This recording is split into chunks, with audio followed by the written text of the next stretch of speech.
सत्य और संघर्ष एक सिक्के के दो पहलू हैं जो कभी जुदा नहीं होते। इतिहास इसका गवाह है तो वर्तमान इसका परीक्षण। दोस्तों, ऐसा आदि अनादि काल से होता रहा है।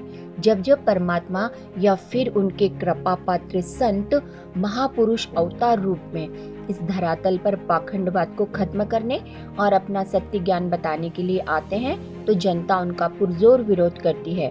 आज हम इस वीडियो के माध्यम से आपको बताएंगे कि 600 वर्ष पहले कबीर साहेब जी का उस समय के हिंदू व मुस्लिम धर्म गुरुओं ने किस प्रकार विरोध किया था।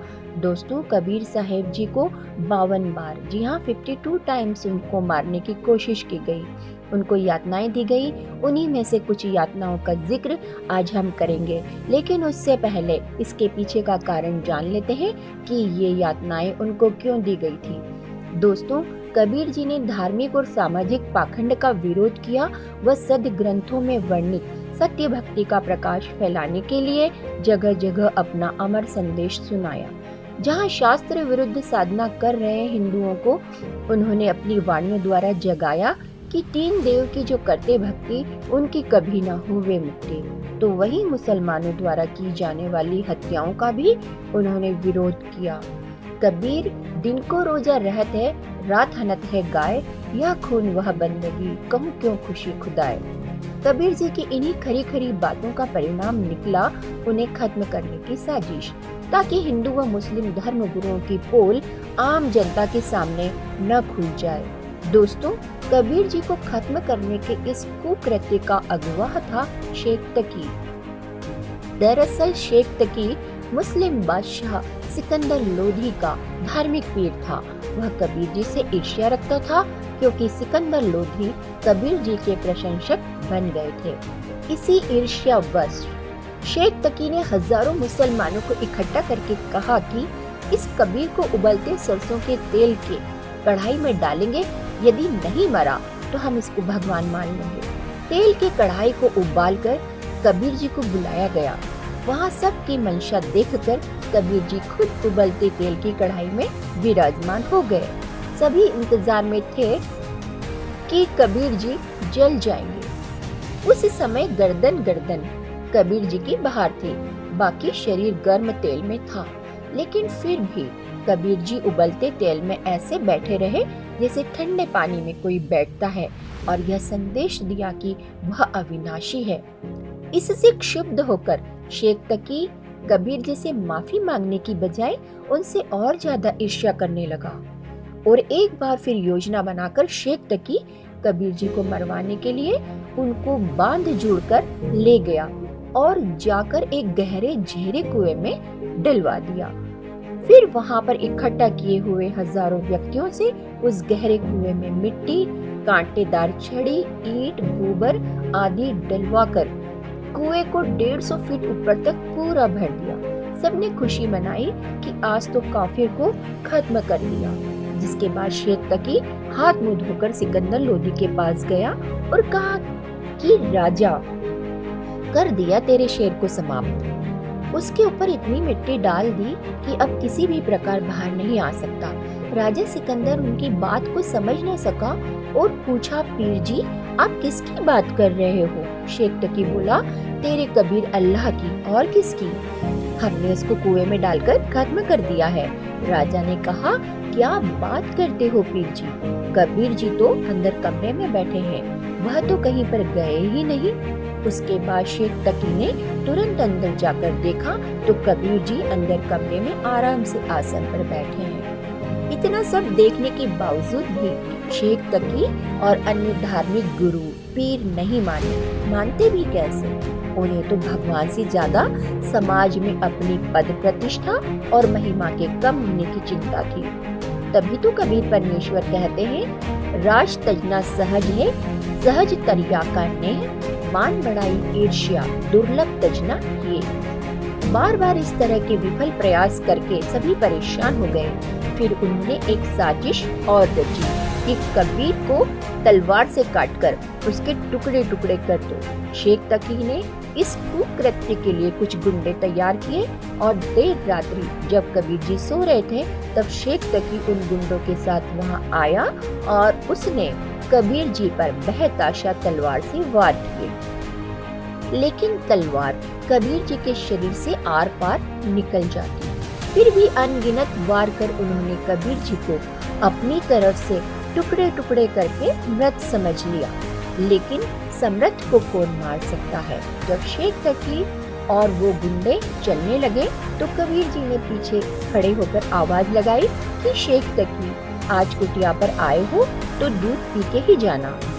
सभी ने सोचा कि भूत आ गया, जिससे सब भयभीत हो गए और डरकर भाग गए। लेकिन दुष्ट व्यक्ति अपने स्वभाव से कभी बाज नहीं आता। उसकी दुर्बुद्धि उसे सत्य स्वीकार करने ही नहीं देती। शेख तकी ने फिर एक षड्यंत्र रचा और अपने अन्य साथी मुल्ला काजियों से कहा कि कबीर को गंगा में डुबोकर मार देते हैं, न रहेगा बांस न बजेगी बांसुरी। सभी की एक राय बन गई। 4-5 मस्तंडों ने कबीर जी को नाव में बैठाया, उनके हाथ पैर बांध दिए, उनके गले में तोक डाल दी व बीच गंगा दरिया में जाकर उन्हें जल में पटक दिया।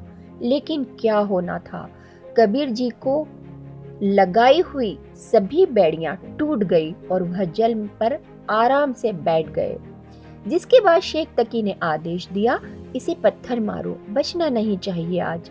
सभी लोग उस मूर्ख शेख तकी के बहकावे में आकर अपने ही परमपिता के ऊपर पत्थर बरसाने लगे। पत्थरों से बात नहीं बनी तो तीर मारो, और जब तीरों से भी बात नहीं बनी तो 4 पहर तक तोप के गोले उस परमात्मा पर बरसाए गए। इससे भी उन अक्ल के अंधों को ये समझ नहीं आया कि ये परमात्मा है, अविनाशी है, इनके पैर पकड़ लें। इस बारे में गरीबदास साहेब जी लिखता है कि गरीबदास उस पुरी में सबकी बुद्धि का नाश। अतः इस पर भी शेख तकी ने कबीर जी की समर्थता को स्वीकार नहीं किया और एक बार फिर नई योजना के तहत कबीर जी को मारने के लिए खूनी हाथी के सामने डाल दिया गया ताकि उन्हें कुचलकर खत्म कर दिया जाए। हजारों की संख्या में दर्शक चारों तरफ देखने के लिए बैठ गए, लेकिन पीलवान ने जैसे ही हाथी को कबीर जी की तरफ बढ़ने का संकेत किया, कबीर जी ने हाथी को शेर रूप दिखा दिया, जिससे हाथी भयभीत होकर भाग गया और शेख तकी की यह योजना भी विफल हुई। इन सभी घटनाओं से शेख तकी व अन्य हिंदू मुस्लिम धर्म गुरुओं ने सोचा, क्या किया जाए कबीर का, यह न मारने से मरता है न ज्ञान में हमें आगे आने देता है, इसने हमारा जीना हराम कर रखा है। सब ने सलाह की कि कबीर को बेइज्जत कर दो, अपने आप भाग जाएगा। इसके लिए उन्होंने 18 लाख लोगों को भंडारे के झूठे पत्र लिख दिए कि कबीर जी 3 दिन का भंडारा करेगा, सबको आना है और सभी को प्रत्येक खाने के बाद अशर्फी व दोहर देगा। उनका उद्देश्य ये था कि कबीर के पास खाना खिलाने को कुछ होगा नहीं, डरता भाग जाएगा। लेकिन कबीर जी ने अपनी शक्ति का परिचय दिया व 18 लाख लोगों को 3 दिन तक मोहन भोजन कराया और सबको अशर्फी व दोहर दी। शेख तकी का कबीर जी को नीचा दिखाने का ये प्रयास भी विफल हुआ व लाखों लोग कबीर जी से दीक्षित हुए। दोस्तों, ऐसे ऐसे और भी सितम हमने अपने धार्मिक गुरुओं के बहकावे में आकर कबीर जी के साथ किए और इसी प्रकार आज संत रामपाल जी महाराज जी के साथ भी यही स्थिति है। संत रामपाल जी महाराज पाखंडवाद को खत्म करते हुए सभी धर्मों के सदग्रंथों से प्रमाणित सत्य भक्ति विधि बताते हैं, जिस वजह से कबीर साहिब जी के साथ 600 वर्ष पहले हुई घटनाओं को आज फिर से दोहराया जा रहा है। आज वर्तमान में भी सभी नकली धर्म गुरु अपनी रोजी रोटी के चक्कर में भोली भाली जनता को बरगलाकर संत रामपाल जी महाराज के विरोध में खड़ा करते हैं और उनके ऊपर हमला करवाते हैं। लेकिन दोस्तों, आज समाज शिक्षित है, अब इन नकलियों की दाल नहीं गलेगी। एक दिन ऐसा आएगा जब जनता इनसे जवाब मांगेगी। दोस्तों, एक गूढ़ रहस्य जो अब हम आपको बताने जा रहे हैं, कबीर साहिब जी के अवतार संत रामपाल जी महाराज जी हैं। अतः अब समय संत रामपाल जी से नाम दीक्षा लेकर मोक्ष प्राप्त करने का है। यह समय निकल गया तो फिर कुछ हाथ नहीं लगेगा। दोस्तों, कबीर साहिब जी हमारे पिता हैं, हमारे सृजनहार हैं। वो हमें सत्य ज्ञान बताने के लिए अपने निज धाम सतलोक से यहाँ आते हैं, लेकिन हम उनको दुखी करते हैं।